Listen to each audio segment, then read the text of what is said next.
জয় বাবা সিদ্ধি খাইলে কুলে বুদ্ধি, যে কই সিদ্ধি খাইস না তার বাড়ির পাশ দিয়ে যাইস না, যে কই সিদ্ধি খাইস তার বাড়ির পাশ দিয়ে ঘুরে ঘুরে যাইস। বাজান তোমার নাম কি? মোহাম্মদ আশরাফ। তুমি হিন্দু না মুসলিম? মুসলিম। তাইলে বলো সুবহানাল্লাহ। সুবহানাল্লাহ। আলহামদুলিল্লাহ। আলহামদুলিল্লাহ। এই যে কথাগুলা বললা এটা ভালো হয়েছে না খারাপ হয়েছে? ভালো হয়েছে। রাগ করলা না। তাইলে বাজান এখন তোমার আমি কিছু কথা বলবো, বিশ্বাসে মিলাই বস্তু তর্কে বহুদূর। তোমার যে কথাগুলা বলবো যদি সত্য হয় তাহলে সত্য বলবা, মিথ্যা বললে আল্লাহর কাছে ঠেকা থাকবা। সত্য বলবা তো? বলবো। রাগ করলা না। তুমি এমন এক ব্যক্তি, তোমার খাইলে খিদা লাগে না, ঘুমাইলে চোখকে দেওয়া না, কথা কো ঠিক না বেটি?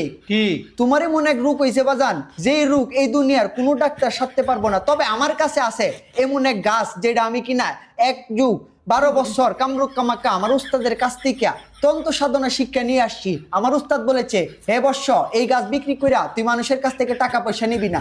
বাজান আমি 500 চাই না, 1000 টাকা চাই না, বাজান আমি চাই একটা আইফোন 17 প্রো ম্যাক্স মোবাইল কিনে দিলাম।